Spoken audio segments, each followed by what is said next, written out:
दोस्तों साल था 1983 जब आर्कियोलॉजिस्ट की एक टीम गुजरात के डाबरी गांव के पास अरब सागर में कुछ एक्सप्लोर कर रही थी। समुद्र की 130 फीट की गहराई में जाने के बाद वह जो देखते हैं वह सचमुच चौंका देने वाला था। वह बिना देरी किए बाहर आते हैं और अपने बॉस को फोन लगाते हैं। कुछ देर तक रिंग जाने के बाद उधर से आवाज आती है। इसके बाद कोई आवाज नहीं आती क्योंकि हैरान परेशान आर्कियोलॉजिस्ट बिना रुके वह हाल सुनाना शुरू कर देते हैं जो उन्होंने समुद्र में देखा, और उसे सुनते ही बॉस के हाथ से फोन छूट जाता है। आखिर उन्होंने समुद्र में ऐसा क्या देख लिया कि उन्हें ठंड में भी पसीने आ गए, जिसे जानकर बॉस भी कुछ बोल नहीं पाए।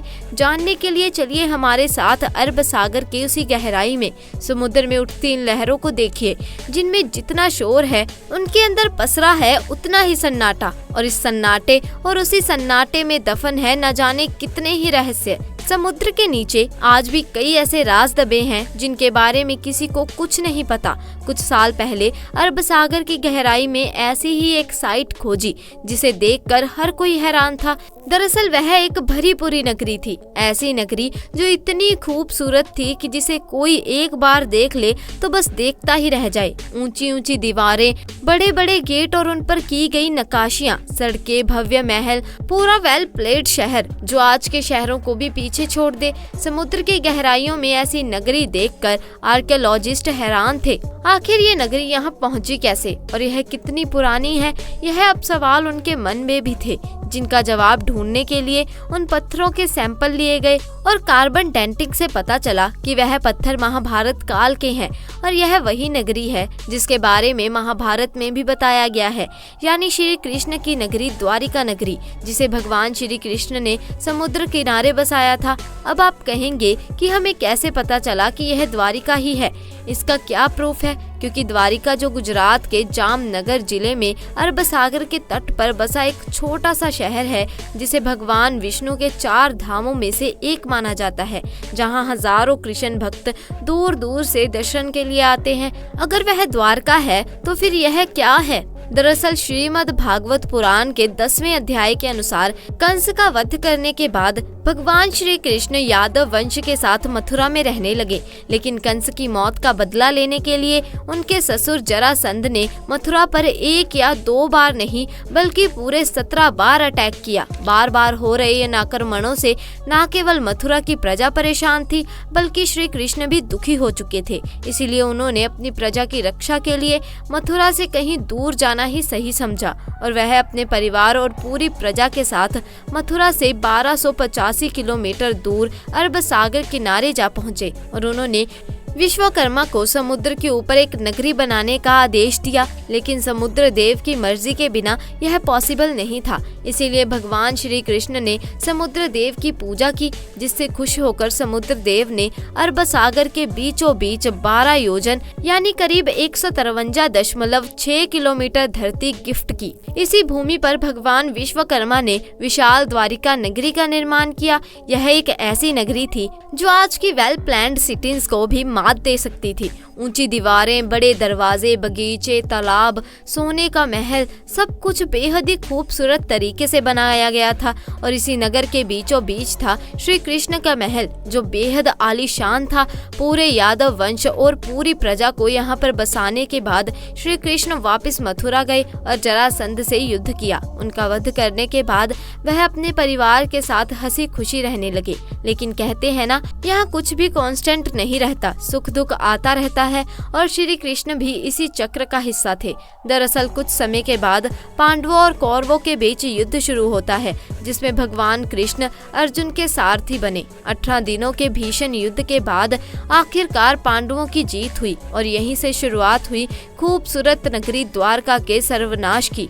दरअसल महाभारत के स्त्री पर्व के अकॉर्डिंग माता गंधारी ने जब अपने 100 पुत्रों के शव देखे तो वह यह दुख नहीं सह पाई और उन्होंने भगवान श्री कृष्ण को अपने बेटे की मौत का जिम्मेदार ठहराते हुए उन्हें श्राप दे दिया कि जैसे उस वंश का विनाश हुआ है, ठीक वैसे ही 36 साल बाद तुम्हारे वंश का भी ऐसे ही विनाश होगा। श्री कृष्ण ये सब पहले से ही जानते थे, इसीलिए उन्होंने माता गंधारी के श्राप को आशीर्वाद समझकर एक्सेप्ट कर लिया। इसके अलावा अलावा एक और श्राप था जो यादव वंश के विनाश का कारण बना। एक बार की बात है जब द्वारका के पास बसे पवित्र स्थल पिंडारक में कई ज्ञानी साधु संत आए हुए थे। उन्हें देखकर श्री कृष्ण के पुत्र सांब अपने दोस्तों के साथ मिलकर ऋषि मुनियों के साथ शरारत करने की सोची। फिर क्या था, सांब ने एक गर्भवती स्त्री का भेष बदला और पहुंच गया साधु संत के पास। वहां जाकर उसने ऋषि मुनियों से अपने होने वाले बच्चे के बारे में पूछा। ऋषि मुनि अपने साथ हो रहे इस मजाक से क्रोधित हो गए और उन्होंने सांब को श्राप दे दिया कि वह एक लोहे के मुसल को जन्म देंगे जो यादव वंश के विनाश का कारण बनेगा। अब श्राप तो एक ही भारी होता है, यहाँ तो दो मिल चुके थे। और थोड़ी देर बाद सांब के कपड़ों से एक लोहे का मुसल मिला। जब श्री कृष्ण के नाना उग्रसेन को इस पूरी कहानी का पता चला तो उसने उस लोहे के मुसल के टुकड़े किए और उन्हें समुद्र में फेंक दिया। यही उन्हें यह गलतफहमी हो गई कि ऐसा करने से उन्होंने यादव वंश को इस श्राप से बचा लिया, क्योंकि जैसे ही उग्रसेन मुसल के टुकड़ों को समुद्र में फेंकते तो उन्हें एक मछली निगल लेती और फिर वह मछली मछुआरों के जाल में जा फंसी। जब उन्हें चीरा जाता तो उनके पेट से उसी लोहे के मुसल के टुकड़े निकलते हैं। एक शिकारी उन लोहे के टुकड़ों से जहरीले तीर बना लेता है और ऐसे टुकड़े टुकड़े होने के बाद भी यह लोहे का मुसल एक बार फिर से तैयार हो जाता है यादव वंश के विनाश के लिए। लेकिन कैसे? दरअसल 36 साल बीत चुके थे और वह समय आ चुका था जब माता गंधारी के श्राप को सच साबित होना था। पूरा यादव वंश नशे की लत में डूब चुका था। धीरे धीरे उन्होंने आपस में ही लड़ना शुरू कर दिया। फिर क्या था, अंदर ही अंदर यादव वंश में युद्ध छिड़ गया। भाई भाई को मारने लगा और धीरे धीरे पूरे राजवंश का विनाश हो गया। यह सब देखकर बलराम जी ने धरती का त्याग कर दिया और श्री कृष्ण जी जंगलों की तरफ निकल पड़े। कुछ देर चलने के बाद वह एक पीपल के पेड़ के नीचे जाकर लेट गए। तभी एक शिकारी ने उन्हें हिरण समझकर उन पर तीर चला दिया।